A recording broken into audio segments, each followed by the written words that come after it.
Hello friends, आज के इस वीडियो में हम लोग सीखेंगे C++ लैंग्वेज के अंदर pass by address function calling mechanism के बारे में।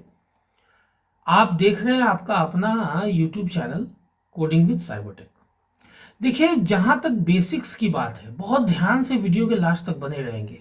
एक ही वीडियो काफ़ी होगा कंप्लीट कॉन्सेप्ट को समझने का इस पर्टिकुलर टॉपिक के ऊपर, जो कि है पास बाय एड्रेस। जहां तक डिफिनेशन की बात है, तो पास बाय एड्रेस मैकेनिज्म में एक्चुअली आप एक्चुअल आर्गुमेंट का एड्रेस पास कर देते हो एड्रेस ऑपरेटर का यूज करके। अगर नॉर्मल वेरिएबल है तो, अगर एरे है तो विदाउट यूजिंग एड्रेस ऑपरेटर, या आप चाहो तो एड्रेस ऑपरेटर का यूज भी कर सकते हो। मैं बताऊंगा उसको आने वाले वीडियोस में, ठीक है। उससे होता यह है कि चूंकि एक्चुअल आर्गुमेंट का एक्चुअल पैरामीटर का एड्रेस जो है वो चला जाता है फॉर्मल आर्गुमेंट फॉर्मल पैरामीटर के पास, या आप मान लो ऐसा कि डमी आर्गुमेंट या डमी पैरामीटर के पास। तो उससे होता क्या है ना कि जब आप फंक्शन के बॉडी के अंदर से फॉर्मल पैरामीटर से कोई भी चेंजेस करते हो ना, तो वो डायरेक्टली इंपैक्ट कर देता है, डायरेक्टली मॉडिफाई कर देता है ओरिजिनल वेरिएबल को, मतलब कि एक्चुअल आर्गुमेंट एक्चुअल पैरामीटर को, है ना। लेकिन इसका बेनिफिट भी है।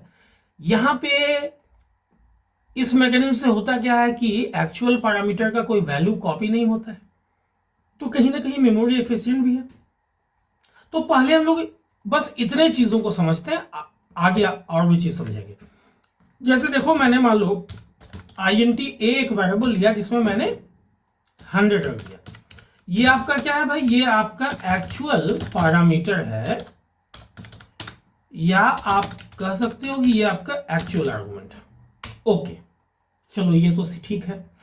अभी आप इसकी अगर आप साइज को निकालो इसके, तो आप यहां पे लिख सकते हो ना कि size of the actual argument is, और कितना अच्छा है, यहां पे साइज ऑफ ऑपरेटर यूज कर लो, और ए आपका एक्चुअल पैरामीटर है। और मान लो कि आप यहां पे ऐसे बाइट्स भी देना चाहते हो, चलो कोई बात नहीं है, ये तो आपका साइज निकल गया। अब आप चाहते हो कि मैं यहां पे वैल्यू भी दिखाऊं, value of the actual argument, ये एक्चुअल पैरामीटर। देखो, जान के जो भी डिफरेंट नाम है ना, वो मैं यहां पे यूज करता हूं अपने लैंग्वेज, अपने वीडियोज में, ताकि आप लोग भूलो मत। यहां पे जैसे ही आप ए का वैल्यू प्रिंट करते हो ना, तो यहां पे क्या आ जाएगा? 100 आ जाएगा। हालांकि साइज में क्या आएगा? साइज में चूंकि INT हम लोग यूज कर रहे हैं तो 4 आएगा। अच्छा, एक चीज आप लोग ध्यान देना, मैं अगर वीडियो में INT डेटा टाइप के बारे में बताता हूं ना, तो आप फ्लोट कैर वो सब में आप लोग देख लेना, सेम कॉन्सेप्ट होता है, ठीक है। चलो ये तो हो गया। यहां पे वैल्यू क्या है एक्चुअल पैरामीटर का? 100 आ रहा है। अब मान लो कि मैं एक फंक्शन बनाता हूं myfunc1। ओके, यहां मैं ए को पास कर देता हूं।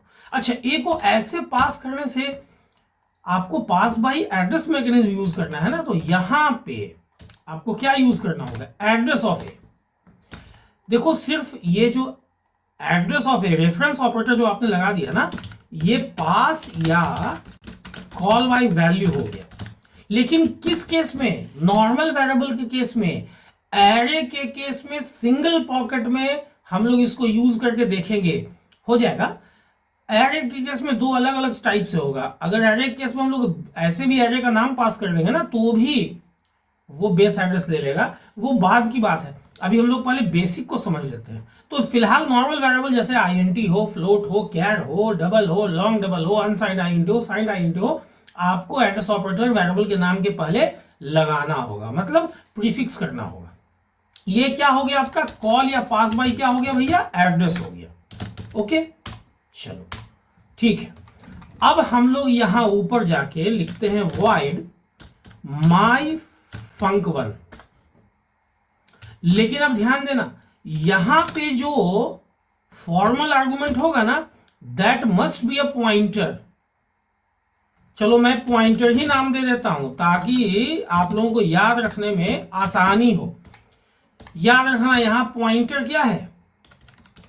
पॉइंटर इज अ डमी या फॉर्मल आर्गुमेंट। ये आप क्या कर रहे हो? ये फंक्शन का डेफिनेशन है, ये क्या है भाई, फंक्शन का डेफिनेशन है, ठीक है।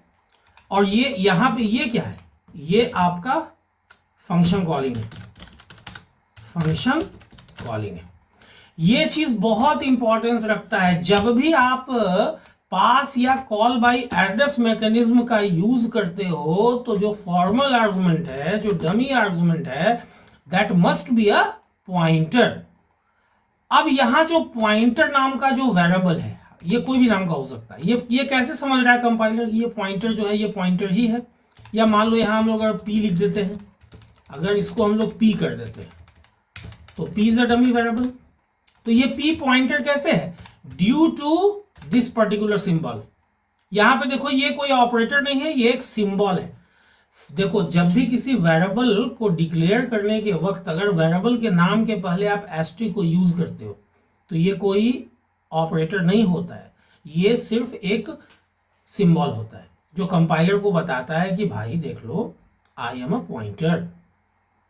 Pointer means powerful, pointer means postman, ठीक है। अब इसने क्या किया है, p क्या कर रहा है, p जो है वो एड्रेस रख दे रहा है a का, p एड्रेस रख रहा है a का। अगर आप यहां देखना चाहो ना कि a का एड्रेस क्या है, मान लो आप ऐसा चाहते भी हो, चलो कोई बात नहीं, आप यहां चाहते हो कि भाई address of the actual argument is, कोई बात नहीं है, आप यहां एम्परसेंड ही करो ना, क्या फर्क पड़ता है, जो भी आएगा ABCD कुछ भी आए। अगर आप यहां पे ध्यान देना, अगर आप यहां पे वैल्यू ऑफ फॉर्मल आर्गुमेंट को प्रिंट करते हो इज, और यहां आप p देते हो ना, तो देखो ये सेम आएगा, similar to address of a। क्यों भाई, क्योंकि p का value actually address of a ही तो है, इसलिए क्योंकि आपने जब माई func1 को कॉल किया है तो आपने क्या पास किया है, a के एड्रेस को ही तो पास किया है। तो p क्या रख रहा है, एड्रेस ऑफ a ही तो रख रहा है, तो p का वैल्यू क्या होगा, p का वैल्यू तो वही होगा ना जो a का एड्रेस है, तो सिमिलर टू a होगा। ये चीज भी जानना बहुत जरूरी है। चलो हटाओ, ये चीज तो क्लियर हो जाएगा। अब आप यहां अगर देखते हो कि भाई इसकी ये जो फॉर्मल आर्गुमेंट जो आपने बनाया p, जो कि एक पॉइंटर है, इसका साइज क्या है, size of the formal argument, formal parameter मैं यहां यूज कर लेता हूं, इज, चलो आप यहां साइज ऑफ यूज कर लो, किसका साइज, p का साइज, ओके। अच्छा, p जहां पॉइंट कर रहा है उसका एड्रेस, आपको उसका वैल्यू निकालना है, क्या निकालना है, value at that location where p is pointing. ये क्या है भाई, तो देखो यहां पे जो आप एस्ट्रिक यूज करोगे ना, ये डी रेफरेंस ऑपरेटर है, बहुत ध्यान से समझना। डिक्लेरेशन के वक्त अगर आपने एस्ट्रिक को यूज किया था तो वो एक मात्र सिंबल था जो कंपाइलर को बताने के लिए था कि भाई देख लो मेरे पहले एस्ट्रिक लगा हुआ है, एक स्टार लगा हुआ है, तो आई एम अ पॉइंटर, है ना। लेकिन यहां पे जो एस्ट्रिक यूज हो रहा है ना, ये डी रेफरेंस ऑपरेटर है, या आप इसको वैल्यू एट एड्रेस ऑपरेटर भी कर सकते हो। तो ये क्या देगा, ये 100 देगा। क्यों भाई, क्योंकि a में 100 है, ओके। लेकिन अब ध्यान देना, अच्छा चलो पहले हम लोग इतना चीज को समझ लेते हैं, ताकि मतलब पार्ट बाय पार्ट समझना है, चलो इतना चीज को पहले हम लोग समझ लेते हैं, है ना। देखो वीडियो किसी भी पार्ट को स्किप मत करना। मैं जो भी वीडियो बनाता हूँ ये सोच के बनाता हूँ कि एक वीडियो को देखने के बाद ही आप लोगों को कॉन्सेप्ट क्लियर हो जाए। अब देखो ध्यान से, साइज क्या आ रहा है एक्चुअल आर्गुमेंट का, 4 बाइट्स, ओके। ये किसका आ रहा है, ये a का आ रहा है, एक्चुअल आर्गुमेंट क्या है आपका, a है। अच्छा वहां वैल्यू क्या है, 100 है। अच्छा उसका एड्रेस, अब एड्रेस पे तो हम लोगों का कोई जबरदस्ती नहीं है ना, ये हेक्साडेसिमल में आ रहा है, 0x जब भी रहेगा ना शुरू में तो आप समझ लेना कि वो हेक्साडेसिमल नंबर है, ठीक है। अच्छा वैल्यू ऑफ फॉर्मल आर्गुमेंट क्या है, देख लो सेम है कि नहीं है। देखो ये जो वैल्यू है यही ये वही चीज यहाँ पे, मतलब कि एक्चुअल आर्गुमेंट का जो एड्रेस है ना, वही फॉर्मल आर्गुमेंट का क्या है, वैल्यू है। अच्छा formal size of the formal argument is 8 byte आ रहा है, अच्छा यहाँ 8 ही आ रहा है, बाइट्स क्यों नहीं आ रहा है? क्योंकि मैंने वहां पे बाइट्स नहीं लिखा है। चलो मैं लिख दूंगा अभी, चलो कोई बात नहीं है, थोड़ा सा कंजम्पशन ज्यादा हो गया, फिक्स है, लेकिन 8 बाइट्स ऑलवेज रहेगा। और देख लो वैल्यू भी क्या आ रहा है, 100 आ रहा है ना। लेकिन एक चीज तो है ना कि कॉपी नहीं हुआ है। अब देखो ध्यान से, एक्चुअल आर्गुमेंट का वैल्यू कॉपी नहीं हुआ है। यहां पे चलो सबसे पहले तो हम लोग यहां पे ऐसे बाइट्स लिख देते हैं। चलो अब देखो ध्यान से, हम लोग वैल्यू को मॉडिफाई कर रहे हैं। मैं लिखता हूं कि भैया वैल्यू ऑफ पी जो है ना वो कर दो जो भी है उसका गुना 100, चलो 10 कर लो। तो न्यू वैल्यू क्या है सर, गुना 10 है, क्योंकि आप ये क्या है, you are modifying the value, you are modifying the value.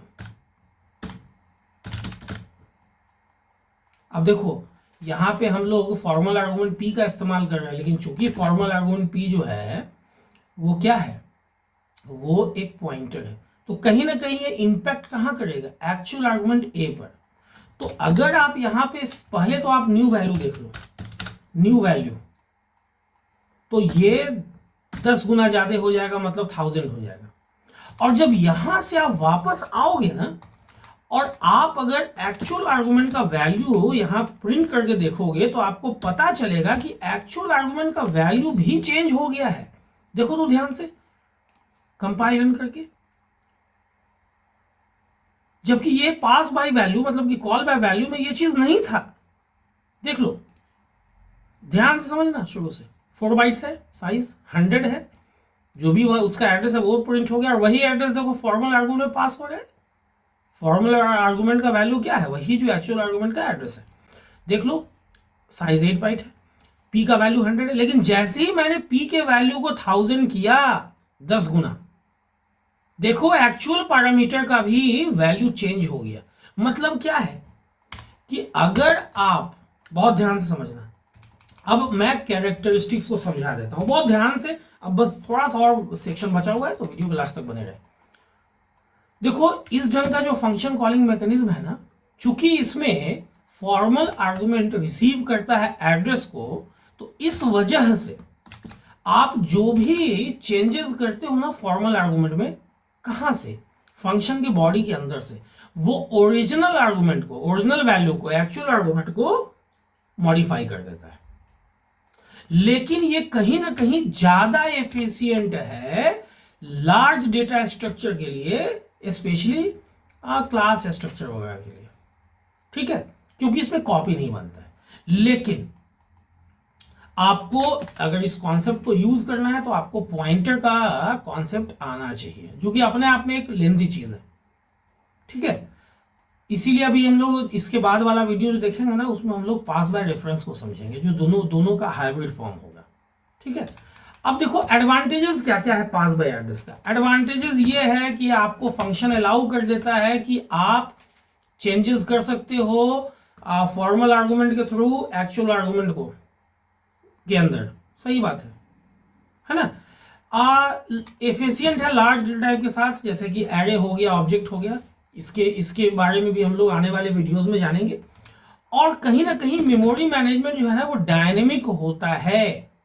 अभी हम लोग जो एरे या कोई ऑब्जेक्ट को देखेंगे ना तब समझ में आएगा कि ये डायनेमिक क्यों होता है और कैसे होता है। लेकिन देखो इसका अपना कुछ डिसएडवांटेजेस भी है। देखो हर व्यवस्था जो आती है ना उसका अगर कोई एडवांटेजेस होता है ना, कुछ एडवांटेजेस होता है तो कुछ डिसएडवांटेजेस भी होता है। अब देखो ये कॉम्प्लेक्सिटी को कहीं ना कहीं बढ़ा देता है। क्यों भाई, क्योंकि यहाँ पे आपको इस्तेमाल करना होता है पॉइंटर कॉन्सेप्ट, और मैंने पहले ही बताया कि पॉइंटर का जो कॉन्सेप्ट है वो ऑलरेडी लेंदी कॉन्सेप्ट। और एक चीज और है, अगर आप पॉइंटर को सही से हैंडल करना नहीं जानते हो ना तो कहीं ना कहीं ये आपके सॉफ्टवेयर के अंदर, आपके प्रोग्राम के अंदर बग्स को लीड करता है ना। तो ये भी एक प्रॉब्लम है। और यही वजह है ना कि C++ या इस टाइप का जो भी लैंग्वेजेस है जहां पे आप ऑब्जेक्ट को पास करना चाहते हो वहां पे पास बाय रेफरेंस का कॉन्सेप्ट आ चुका है ना। लेकिन चलो आज के इस वीडियो में एटलीस्ट हम लोगों ने ये सीखा कि ये क्या पास बाय एड्रेस होता है। अब एक चीज और जान लो यहां पे, फिर से छोटा सा चीज है, जब यहां तक बने हुए हो तो एक चीज और देख लो। अगर मैं इस फंक्शन डेफिनेशन को नीचे रख दूं, मैंने हर वीडियो में ये चीज बताया और मैं बताता रहूंगा इस चीज को, क्योंकि यहां अक्सर स्टूडेंट गलती करते हैं। अब देखो फंक्शन डेफिनेशन नीचे है तो ये एरर देगा, इसको पता ही नहीं चल रहा है कि हु इज माई फंक1। तो आप यहां पे कॉन्सेप्ट यूज कर लो, use the concept of prototype declaration. ठीक है, क्या करना होगा आपको लिखना होगा void my func1 और यहां आप सिर्फ int एस्ट्रिक दे दो, नाम नहीं देना है। लेकिन फिर मैं बताऊंगा कि कुछ लोग क्या करते हैं वही नाम दे देते हैं, या कुछ लोग क्या करते हैं कोई दूसरा नाम दे देते हैं, कोई फर्क नहीं पड़ता उससे। यहां पे आप नाम दो या ना दो, एक्चुअल डेफिनेशन में जो नाम आप दोगे वही रहेगा। अगर यहां मैं z दे दूंगा ना तो z ही रहेगा, लेकिन अब z मैं यहां दूंगा तो सब बहुत जगह पे z करना होगा, इसलिए मैं नहीं करता हूं। मैं सिर्फ आप लोगों को रन करवा के दिखा देता हूं कि देखो प्रोटोटाइप डिक्लेरेशन का कॉन्सेप्ट क्या है। देखो सेम आउटपुट आने वाला है ना। तो उम्मीद करता हूं कि आज की इस वीडियो को देखने के बाद अब आप लोग भी बहुत आसानी से C++ लैंग्वेज के अंदर या इवन C के लैंग्वेज के अंदर भी पास बाय एड्रेस मैकेनिज्म का कॉन्सेप्ट फंक्शन कॉलिंग के लिए यूज कर सकोगे। उम्मीद करता हूं ये वीडियो आप लोगों को नॉलेजेबल लगी होगी, इंफॉर्मेटिव लगी होगी, अच्छी लगी होगी। अगर वीडियो अच्छी लगी हो तो वीडियो को लाइक और शेयर करना ना भूलें। अगर अभी तक आप लोगों ने चैनल को सब्सक्राइब नहीं किया है तो चैनल को सब्सक्राइब कर दें, बेल बटन को हिट करना ना भूलें ताकि जो भी वीडियो मैं अपलोड करूं उसका नोटिफिकेशन आप लोगों से मिस ना हो, ताकि वीडियो मिस ना हो। वीडियो के लास्ट तक बने रहने के लिए आप लोगों का बहुत बहुत धन्यवाद, शुक्रिया, थैंक्स अ लॉट।